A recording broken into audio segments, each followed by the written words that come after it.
Tanishing Diplomaster proyektimiz Shahzod aka bilan ish boshlaganimizga yaqinda 2 oy bo'ladi. Shahzod aka bilan ish boshlashdan oldin profillar yo'q edi, ijtimoiy tarmoqda umuman yo'q edi. Yaxshi, zo'r mutaxassis bo'lgani uchun faqat oldin saraf marketingdan xizmatlarni sotardi.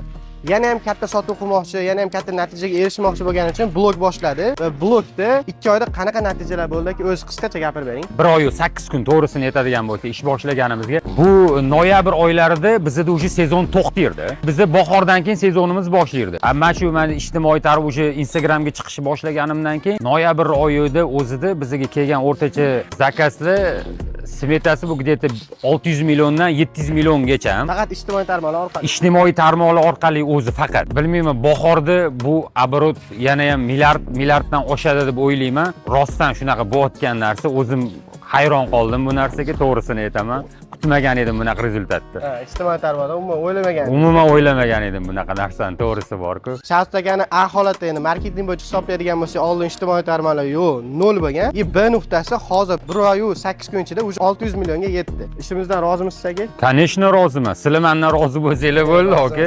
Men xursandman, faqat biz siz bilan 3 oy kontrakt tuzganmiz. Endi inshaalloh men kontragtimni yana proдлит qilmoqchiman. Inshaalloh. Chunki men Instagramga tikayotgan pulimni bemalol oqlab tashlayapti. Klientlar bizani уже eshitishni boshladi, tushunishni boshladi, xalq bilishni boshladi. Samimi qilaman. Shu bozorda mutaxassislar bor-da, ijtimoiy tarmoq boshlamay ekan. O'zi komandasi bor sizga o'xshab. Shaxsiy brend boshlashiga qanaqadir turtki bera olasizmi? O'ylamay sizlarga murojaat qilib, pulni tayyorlab, bu riskovat ham qilish deb bo'lmaydi. Agar mutaxassis bo'ladigan bo'lsa, bu risk ham emas ekanda. Men risk deb o'ylagandim, risk emas ekan.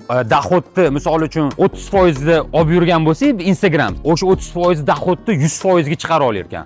Instagramga xarajat qilingan pul umuman ko'zga ko'rinmas ekan, to'g'risi. Rahmat katta aka. Sizlarga rahmat. Mudatli bo'lsangiz. Inshaalloh, inshaalloh.